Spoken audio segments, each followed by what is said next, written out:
और देखिए, बिहार में अब सरकारी बंगले को लेकर सियासत तेज हो गई है। नीतीश सरकार ने बीजेपी के 2 पूर्व डिप्टी सीएम और नेता प्रतिपक्ष विजय सिन्हा को आवास खाली करने का नोटिस और उन पर आर्थिक जुर्माना भी लगाया है, जिसके बाद बीजेपी ने सख्त तेवर अख्तियार किए हैं।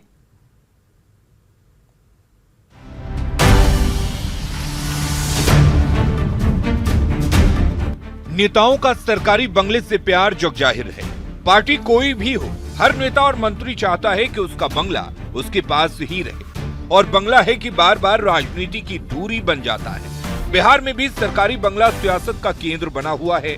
नीतीश सरकार ने 2 पूर्व डिप्टी सीएम समेत नेता प्रतिपक्ष को जुर्माना ठोकते हुए बंगला खाली करने का नोटिस थमाया तो बीजेपी के तेवर तल्ख हो गए और पूर्व डिप्टी सीएम रेणु देवी सरकार पर बिफर गयी। मेरा कहना है कि जो लोग अनऑथराइज हैं, जिसका कोई स्टेटस नहीं है, वो कोई भी है। ये लोगों को हर रोज जरूरत पड़ने वाली लॉन्ड्री बिजनेस शुरू करके महीने का 3 लाख फायदा बनाते हैं। आपको करना है तो फ्रीडम ऐप को अभी डाउनलोड कीजिए। एमएलए नहीं है, वो इतने दिनों से मकान रखे हुए हैं। बहुत ऐसे लोग हैं जो मकान रखे हुए हैं, उनको कोई भी किराया का नोटिस नहीं जाता है। लेकिन एक जो पूर्व मंत्री 5 बार से विधायक और आज भी अगर मंत्री के बाद अगर हटी हैं तो विधायक हैं, तो जब जो आवास आप दिए हैं जब तक वो खाली नहीं होगा और रिपेयर नहीं होगा तो हम कैसे जाएंगे, और अर्थदंड लगाने का क्या कारण था। मेरा तो नीतीश कुमार से प्रश्न है कि आप दोनों उप मुख्यमंत्री का आवास खाली कराने को कहते हैं, आप नेता प्रतिपक्ष का आवास जबरदस्ती खाली कराने का नोटिस देते हैं, लेकिन किस नाते एक व्यक्ति जो 6 महीने पूर्व खत्म जिसका हो चुका है विधान परिषद का, उसको आपने क्यों आवास दिया हुआ। तो यह सब एक कुछ नीतीश जी की शुरू से आदत रहती है कि कुछ वह डमी रखते हैं, जो डमियों का उपयोग करते हैं। वह डमी का उपयोग राजद के खिलाफ भी करते हैं, भाजपा के खिलाफ भी करते हैं। इस तरह के डमी लोगों की चिंता में दोनों पूर्व डिप्टी सीएम तारकिशोर प्रसाद और रेणु देवी के साथ नेता प्रतिपक्ष विजय सिन्हा को जुर्माने के साथ बंगला खाली करने का नोटिस प्रदेश की सियासत गरमाने लगा है। रेणु देवी को बंगले के लिए 2,36,000 रुपए का जुर्माना लगाया गया है।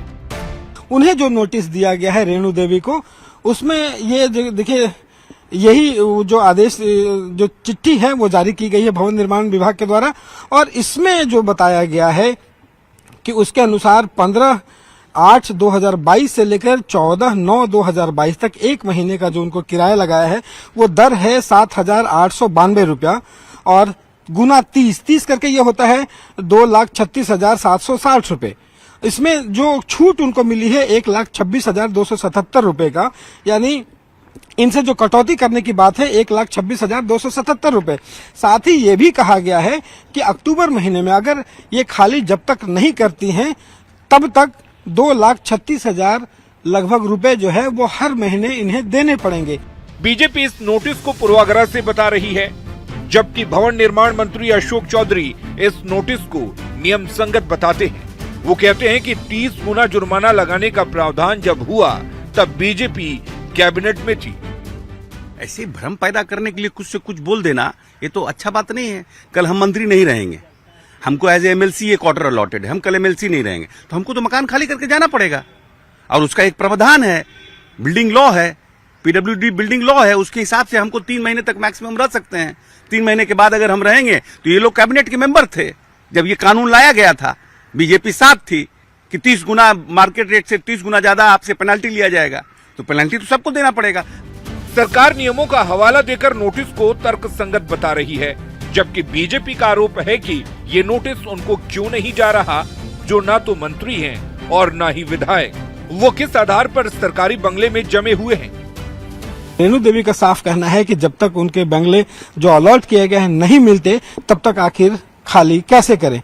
अब देखने वाली बात होगी कि आगे की सियासत कौन सा रंग लाती है। कैमरा पर्सन मनीष जुनेजा के साथ रवि एस नारायण, न्यूज़ 18 पटना।